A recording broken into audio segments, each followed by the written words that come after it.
जी नमस्कार दोस्तों, मैं सत्यम मिश्रा और आप देख रहे हैं टीच ही लर्नर्स का यूट्यूब चैनल। दोस्तों, अगर ऐसा कहा जाए कि एग्जाम से पहले आपका जो ईवीएस है, पर्यावरण अध्ययन जिसको बोलते हैं, पेपर आउट, तो बिल्कुल दोस्तों गलत नहीं होगा, क्योंकि सीटेट का इतिहास रहा है कि प्रीवियस ईयर के प्रश्न को रिपीट करता है। तो कुछ प्रश्न आपके सामने हैं दोस्तों, और इनकी आने की भी प्रबल संभावना है। तो चलिए स्टार्ट करते हैं आज की क्लास का पहला प्रश्न। यहाँ दोस्तों पहला प्रश्न आपके सामने दिया गया है, और आपके पेपर का पार्ट तीसरा जो होता है वो आपके पर्यावरण अध्ययन, जिसको ईवीएस बोलते हैं, इन्वायरमेंटल स्टडीज़ बोला जाता है। ठीक है, इन्वायरमेंटल साइंस नहीं, इन्वायरमेंटल स्टडीज़ होता है। ठीक है, इससे भी एक नंबर का प्रश्न पूछ लेता है कभी कभी। तो यहाँ पे प्रश्न पूछा जा रहा है कि भारत में बिहार के सापेक्ष जम्मू कश्मीर और गोवा की स्थिति क्या है। भारत में बिहार के सापेक्ष जम्मू कश्मीर की स्थिति और गोवा की स्थिति के बारे में यहाँ पे पूछा गया है।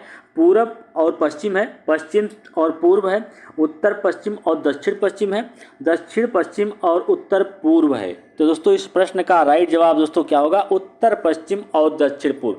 भारत में बिहार के सापेक्ष जम्मू कश्मीर उत्तर पश्चिम दिशा में है, वहीं अगर गोवा की बात करें तो गोवा दक्षिण पश्चिम दिशा में स्थित है। इस प्रश्न का राइट जवाब ऑप्शन नंबर फर्स्ट है।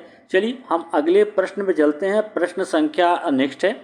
इसमें पूछा गया कि वाष्पीकरण की प्रक्रिया निम्नलिखित में से किस स्थिति में सबसे धीमी होती है।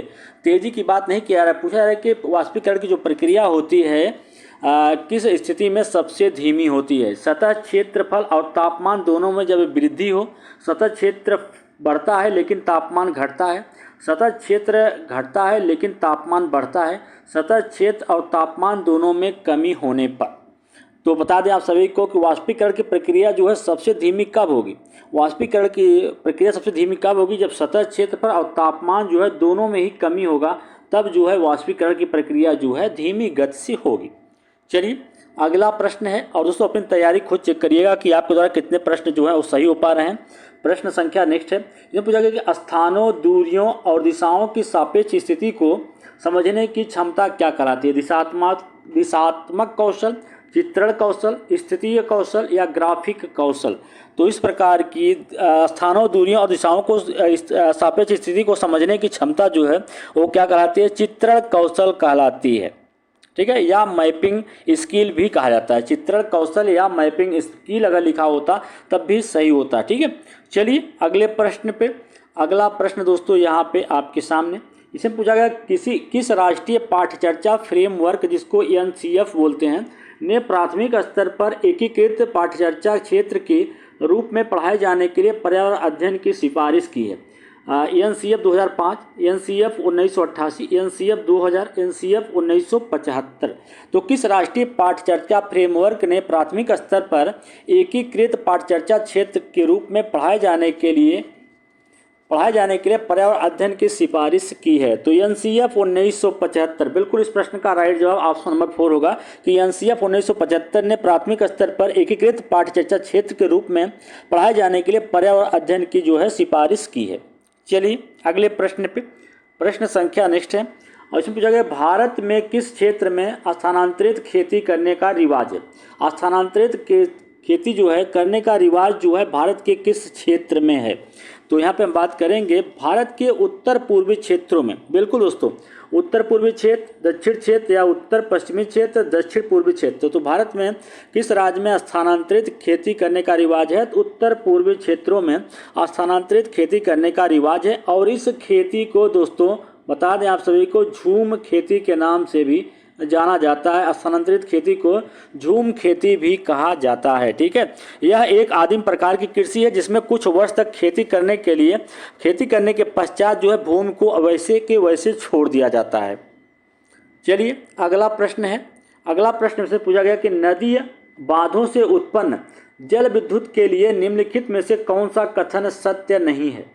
बांध टिकाऊ विकास को प्रोत्साहित करते हैं, यह पानी या हवा को प्रदूषित नहीं करता है, जल विद्युत सुविधाओं से बड़े पर्यावरणीय प्रभाव हो सकते हैं, बांध स्वदेशी लोगों को अपनी नदी के जीवन रेखाओं से अलग करते हैं।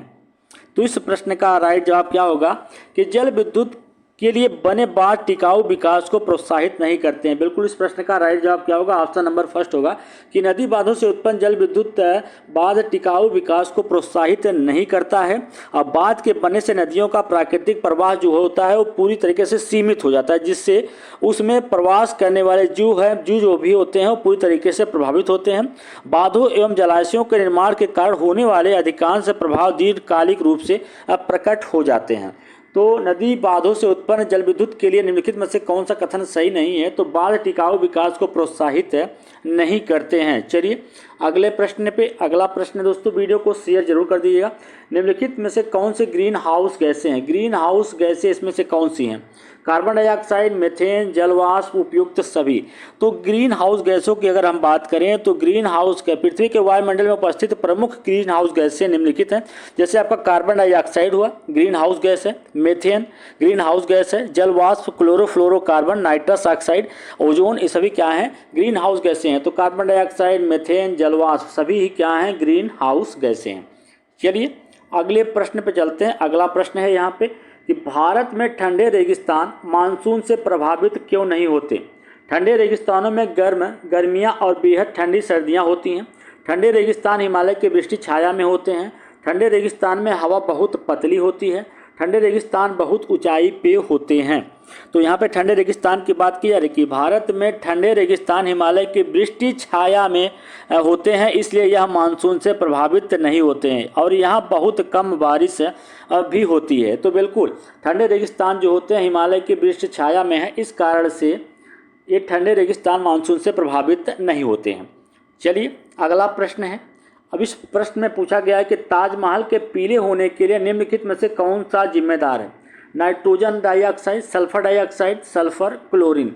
तो ताजमहल के आसपास स्थित रबर या ऑटोमोबाइल केमिकल फैक्ट्रियां आदि के कारण वातावरण में विषैली गैसें जैसे सल्फर डाइऑक्साइड की अधिकता हो जाती है और वर्षा होने पर यह गैस जल के साथ मिलकर अम्ल वर्षा के रूप में धरती पर गिरती है, जिसके कारण ताजमहल का रंग जो है वो पीला हो जाता है। तो सल्फर डाइऑक्साइड बिल्कुल इस प्रश्न का राइट जवाब ऑप्शन नंबर सेकंड हो जाएगा। चलिए हम यहाँ पे अगले प्रश्न पे चलते हैं दोस्तों। अगला प्रश्न है कि गोलकोंडा किला किसने बनवाया था? चोल राजवंश ने, चालुक्य राजवंश या काकतीय राजवंश ने, पल्लव राजवंश ने। तो गोलकोंडा का किला जो है वो किसके द्वारा बनाया गया था? गोलकोंडा किला दक्षिण भारतीय राज्य तेलंगाना की राजधानी हैदराबाद में स्थित एक दुर्ग है जिसका निर्माण काकतीय राजवंश के द्वारा करवाया गया था। बिल्कुल दोस्तों इस प्रश्न का राइट जवाब ऑप्शन नंबर 3 होगा, क्योंकि यह काकतीय राजवंश के द्वारा इसका निर्माण जो है कराया गया था। प्राचीन काल में कुतुबशाही राज्य हीरे जवाहरात के लिए दुनिया भर में प्रसिद्ध था और इस किले का नाम तेलुगु शब्द गोल्लाकोंडा के नाम पर रखा गया था और इस किले के दक्षिण भाग में मूसा नदी जो है वो प्रभावित होती है। बिल्कुल चलिए हम अगले प्रश्न पे चलते हैं। अगला प्रश्न यहाँ पे कि 15 ग्राम प्रति मिलीलीटर घनत्व और 3 मिलीलीटर आयतन वाले किसी वस्तु का द्रव्यमान क्या होगा? तो यहाँ पे दोस्तों द्रव्यमान की बात की जा रही है और हम द्रव्यमान निकालने से पहले हम जानते हैं कि घनत्व बराबर क्या होता है? द्रव्यमान बटे आयतन होता है। अगर हम यहाँ पे बात करें तो घनत्व बराबर क्या हो जाता है? घनत्व दिया गया है तो घनत्व के बराबर क्या होता है? द्रव्यमान बटे आयतन होता है। द्रव्यमान बटे आयतन।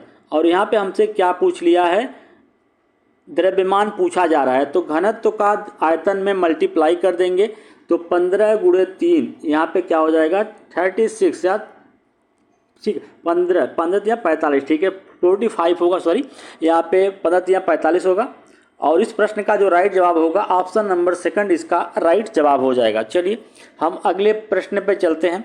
अगला प्रश्न है कि निम्नलिखित में से कौन सी अदिश राशि है? द्रव्यमान, गुरुत्वाकर्षण, संवेग, भार।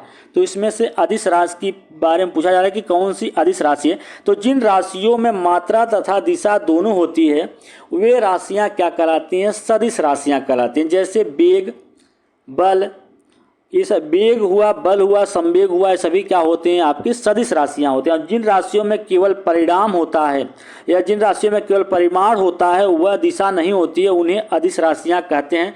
जैसे चाल हुआ, द्रव्यमान हुआ और चाल, द्रव्यमान और दूरी ये सभी क्या होती हैं? आपकी अदिश राशियाँ होती हैं। तो द्रव्यमान क्या है? अदिश राशियाँ होती हैं, क्योंकि अदिश राशियों में केवल परिमाण होता है, उसमें दिशा नहीं होती है। तो चलिए हम अगले प्रश्न पे चलते हैं। अगला प्रश्न है यहाँ पे कि एक ऐसी वस्तु जिसमें से कोई प्रकाश किरण गुजर नहीं सकती है क्या कहलाती है? अपारदर्शी, पारभासी, पारदर्शी या उत्तल। ठीक है, तो एक ऐसी वस्तु जिसमें से कोई प्रकाश किरण जो है वो गुजर नहीं सकती या उसके आसपास नहीं आती, ऐसी वस्तु जिसमें कोई प्रकाश किरण नहीं गुजर सकती है वो अपारदर्शी कहलाती है, जैसे दीवार। बिल्कुल, इस प्रश्न का राइट जवाब ऑप्शन नंबर फर्स्ट होगा कि अपारदर्शी होती है, जिसके आर पार कोई प्रकाश की किरण गुजर नहीं सकती है। ठीक है, चलिए हम अगले प्रश्न पे चलते हैं। अगला प्रश्न यहाँ पे आपके सामने कहा गया कि पृथ्वी के सतह पर किसी वस्तु का भार क्या होगा जिसका द्रव्यमान चंद्रमा की सतह पर 10 किलोग्राम है? बिल्कुल अच्छा प्रश्न है दोस्तों, और आपकी परीक्षा में ये देखने के लिए भी मिल सकता है। तो यहाँ पे द्रव्यमान की बात की जा रही है कि इसका द्रव्यमान क्या होगा, पृथ्वी की सतह पर किसी वस्तु का भार क्या होगा जिसका द्रव्यमान चंद्रमा की सतह पर 10 किलोग्राम है? तो 10 किलोग्राम है, तो बिल्कुल इसका जो सतह पे भी 10, बिल्कुल इस प्रश्न का राइट जवाब ऑप्शन नंबर 4 होगा। चलिए हम अगले प्रश्न पे चलते हैं। प्रश्न संख्या नेक्स्ट है कि एक विलय का विघटन दर डैश पर निर्भर करता है? एक विलय का विघटन दर डैश पर निर्भर करता है? दाब पर, तापमान पर, सतह क्षेत्रफल या भार पर? तो एक विलय का विघटन दर जो है वो किस पर निर्भर करता है? उसके सतह क्षेत्र पर निर्भर करता है। बिल्कुल इस प्रश्न का राइट जवाब ऑप्शन नंबर तीसरा होगा। चलिए अगला प्रश्न है यहाँ पे कि सुषमा चाहती है कि उसके छात्रों को पेड़ों के संरक्षण के लिए संवेदनशील बनाया जाए। निम्नलिखित में से कौन सी ऐसा करने की सबसे उपयुक्त रणनीति होगी? कक्षा में बहस आयोजित करना, समूह चर्चा करना, पोस्टर बनाना, बच्चों को एक पौधे को अपनाने और पोषित करने में मदद करना। बिल्कुल इस प्रश्न का राइट जवाब ऑप्शन नंबर 4 इसका राइट जवाब होगा। बच्चों को एक पेड़ को अपनाने एवं उसे पोषित करने में मदद करना उन्हें पेड़ों के संरक्षण के लिए संवेदनशील बनाने में मदद करेगा, क्योंकि इसके माध्यम से पौधों की आवश्यकताओं को समझने के साथ वे अपनेपन का एहसास कर उनके प्रति जो है संवेदनशील बनेंगे। बिल्कुल इस प्रश्न का राइट जवाब ऑप्शन नंबर 4 है। चलिए दोस्तों अगला प्रश्न है यहाँ पे, और इस प्रश्न में पूछा गया है कि अभय ने अपने छात्रों से उन बीमारियों पर समूह में एक सर्वेक्षण करने के लिए कहा है जिनसे उनके पड़ोस के लोग पीड़ित थे। पाठ्य पुस्तक में सर्वेक्षण का उल्लेख नहीं किया गया है। इस शिक्षण अधिगम की रणनीति के लिए निम्नलिखित में से कौन सा विकल्प जो है प्रासंगिक नहीं है? बिल्कुल, और इससे समुदाय के साथ बातचीत करने का अवसर प्रदान किया गया है। इससे बच्चों को वास्तविक जीवन के साथ सीखने में मदद मिला। इससे बच्चों को डेटा हैंडलिंग समझने और एक साथ काम करने के में सक्षम बनाया, और इससे समुदाय को उन बीमारियों को समझने में और मदद मिली जिनसे वे पीड़ित थे। तो कहा गया है कि प्रासंगिक नहीं है। तो प्रासंगिक इसमें से कौन सा नहीं है आपका? कि इससे समुदाय को बीमारियों को समझाने में मदद मिली जिनसे वे पीड़ित थे। बिल्कुल दोस्तों इस प्रश्न का राइट जवाब क्या होगा? ऑप्शन नंबर 4 इसका राइट जवाब होगा। चलिए हम यहाँ पे अगले प्रश्न पे चलते हैं। आपातकालीन परिस्थितियों के बारे में बातचीत करने के लिए प्रिया ने बच्चों के अनुभव पूछे। जब उन्हें कभी आपात स्थिति का सामना करना पड़ा तो बच्चों ने आग, बिजली के झटके और सड़क दुर्घटनाओं के साथ अपने अनुभव जो है वो सुनाए। उन्होंने प्रश्न पूछे और उनकी मौजूदा समझ का आकलन किया और समाचार पत्रों से सड़क सुरक्षा विज्ञापनों जैसे संसाधनों का उपयोग करके सुरक्षा पहलुओं पर चर्चा की और क्रमशः आग और बिजली के झटके पर सुरक्षा दिशा निर्देशों पर चर्चा के लिए एलपीजी और इलेक्ट्रिक बिल का इस्तेमाल किया। प्रिया द्वारा अपनाया गया सबसे उपयुक्त दृष्टिकोण जो है वो कौन सा है? तो सबसे उपयुक्त जो है दृष्टिकोण की बात यहाँ पे की जा रही है कि सबसे उपयुक्त दृष्टिकोण कौन सा है? संज्ञानात्मक दृष्टिकोण, अनुभवात्मक अधिगम दृष्टिकोण या अन्वेषण दृष्टिकोण या मानवतावादी दृष्टिकोण? तो सबसे महत्वपूर्ण क्या दोस्तों यहाँ पे प्रिया ने आपातकालीन घटनाओं और उनके प्रति बच्चों के अनुभव जाने और साथ ही ऐसी परिस्थितियों से निपटने या सावधानी बरतने हेतु सड़क सुरक्षा, आग, बिजली झटकों, अन्य परिस्थितियों के प्रति उठाए जाने वाले कदमों को बताते हुए विभिन्न माध्यमों का सहारा लिया। प्रिया द्वारा इस्तेमाल किया गया सबसे उपयुक्त यह दृष्टिकोण अन्वेषण दृष्टिकोण होगा, जिसे इंक्वायरी अप्रोच बोलते हैं। ठीक है, बिल्कुल इस प्रश्न का राइट जवाब ऑप्शन नंबर 3 इसका राइट जवाब होगा। चलिए हम अगले प्रश्न में चलते हैं, और अगला प्रश्न है यहाँ पे कि समुदाय एक महत्वपूर्ण शिक्षण और अधिगम संसाधन है क्योंकि यह सस्ता और सुलभ है। बुजुर्ग लोग बुद्धिमान और उनके पास समय है। यह वास्तविक परिस्थितियों में सीखने का अवसर प्रदान करता है। कोई भी समुदाय में उपलब्ध समस्त ज्ञान को बिना आलोचना के स्वीकार कर सकता है। सामुदायिक शिक्षण और अधिगम प्रक्रिया का साधन है। क्यों ऐसा क्यों कहा गया है? सामुदायिक महत्वपूर्ण शिक्षण अधिगम प्रक्रिया का साधन, क्योंकि वह वास्तविक परिस्थितियों में सीखने का अवसर जो है वो प्रदान करता है। बिल्कुल, इस प्रश्न का राइट जवाब ऑप्शन नंबर 3 होगा। चलिए हम अगले प्रश्न पे चलते हैं। अगला प्रश्न है कि ईवीएस शिक्षण अधिगम में कक्षा में प्राप्त अधिगम को विद्यालय के बाहर के जीवन से जोड़ने और इसे समृद्ध करने का तात्पर्य है कि पाठ्य पुस्तकों से बाहर जाना, वैश्विक पर्यावरण मुद्दों और चिंताओं को पाठ्य पुस्तकों से लिंक करना, पूर्व विद्यालय दृष्टिकोण या पाठ्य चर्चा से बाहर जाना। बिल्कुल, यहाँ पे इस प्रश्न का राइट जवाब दोस्तों क्या हो जाएगा? पाठ्य पुस्तक से बाहर जाना। पर्यावरण अध्ययन शिक्षण अधिगम में कक्षा में प्राप्त अधिगम को विद्यालय के बाहरी जीवन से जोड़ना और इसे समृद्ध करने से तात्पर्य पाठ्य पुस्तकों से ज्ञान का व्यवहारिक रूप से प्रयोग करना, अर्थात पाठ्य पुस्तकों से बाहर जाना। बिल्कुल, इस प्रश्न का राइट जवाब ऑप्शन नंबर फर्स्ट इसका राइट जवाब होगा। चलिए दोस्तों अगले प्रश्न में चलते हैं। अगला प्रश्न यहाँ पे कि कक्षा 3 के छात्रों को रमा ने सिखाया कि पिता, माँ और उनके बच्चे एकल परिवार का गठन करते हैं। बिल्कुल, या और यदि दादा दादी एवं अन्य रिश्तेदार साथ रहते हैं तो यह एक विस्तारित परिवार है। आप इस बारे में क्या सोचते हैं? परिवार की परिभाषा जो है गलत है। रमा अपने छात्रों के प्रति अति असंवेदनशील है। शिक्षण अधिगम दृष्टिकोण समावेशी नहीं है। परिवार की अवधारणा को इसी तरीके से सिखाया जाना चाहिए। तो यहाँ पे हम इस बात से बिल्कुल दोस्तों सही हैं कि शिक्षण अधिगम प्रक्रिया दृष्टिकोण जो है वो समावेशी नहीं है, क्योंकि रमा द्वारा कक्षा 3 के छात्रों को परिवार के विभिन्न स्वरूपों को बताने से पूर्व पारिवारिक रिश्तों को विभिन्न माध्यमों से स्पष्ट करना चाहिए। तत्पश्चात ही छात्रों को परिवार के स्वरूप के बारे में बताना चाहिए, जिससे सभी प्रकार के बच्चे आसानी से समझ सकें कि रमा द्वारा नहीं किया गया। अतः यह शिक्षण अधिगम का समावेशी दृष्टिकोण नहीं है। तो इस प्रश्न का राइट जवाब ऑप्शन नंबर दोस्तों 3 होगा। ठीक है, चलिए हम अगले प्रश्न पे चलते हैं। अगला प्रश्न यहाँ पे कि निम्नलिखित में से कौन सी ईवीएस कक्षा में गतिविधि या गतिविधियाँ हैं?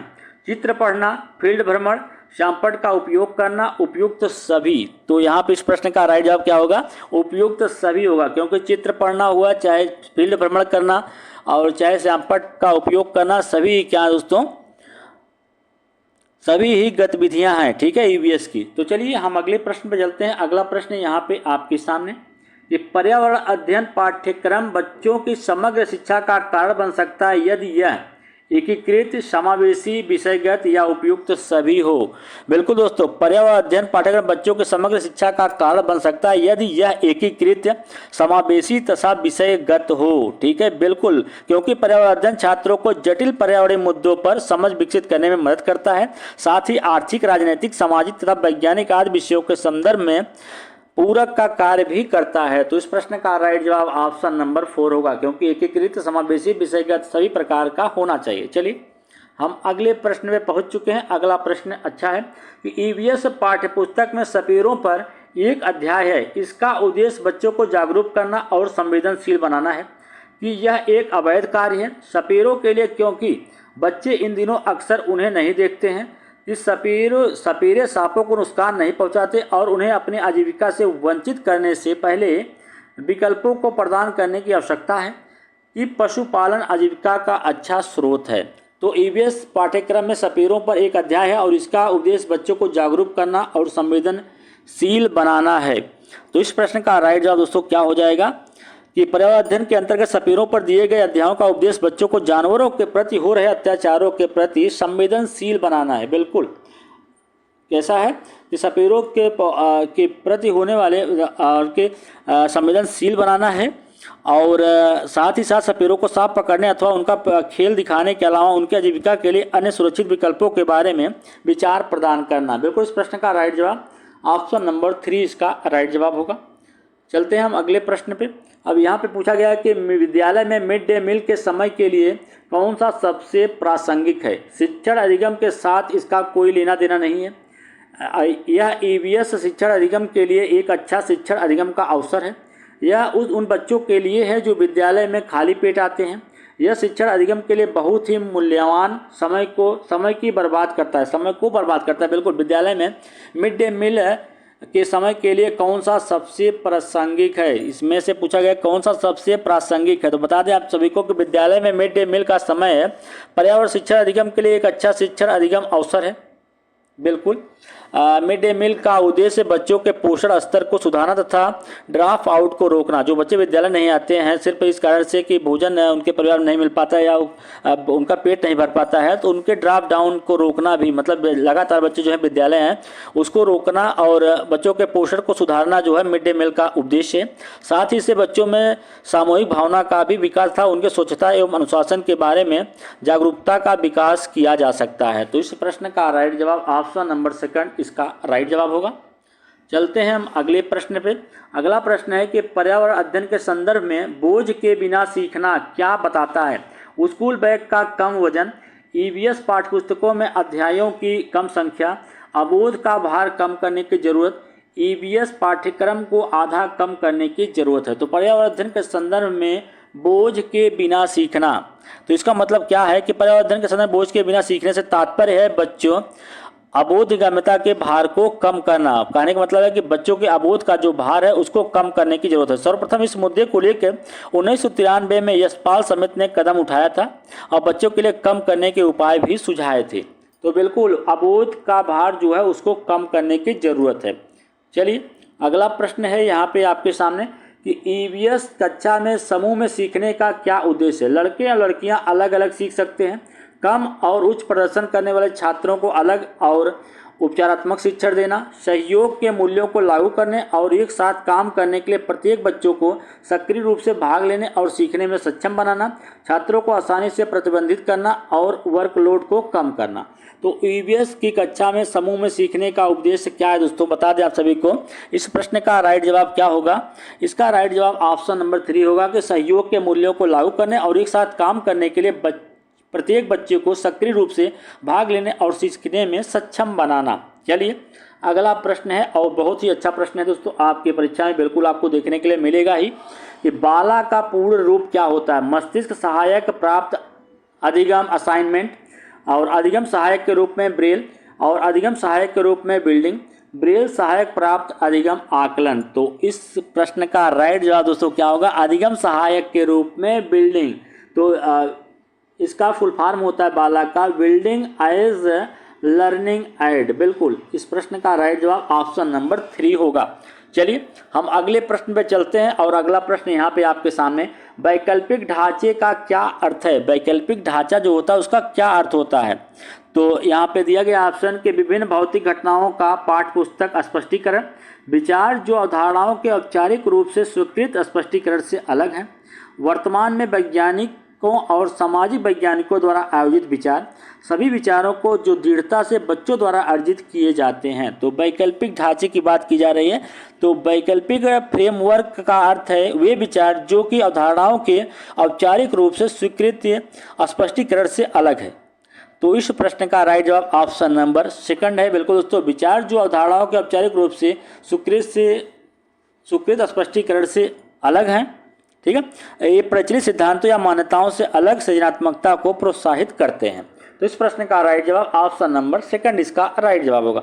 चलिए हम अगले प्रश्न में चलते हैं। अगला प्रश्न है कि महिला पुरुषों की तुलना में कमजोर है, यह कैसा कथन है? डैश मिथक है, वैज्ञानिक तथ्य है, रूढ़िबद्ध धारणा है या अंधविश्वास है? बिल्कुल यहाँ पे बात करेंगे दोस्तों कि यहाँ पे महिलाएं पुरुषों की तुलना में कमजोर होते हैं, यह एक रूढ़िबद्ध धारणा है।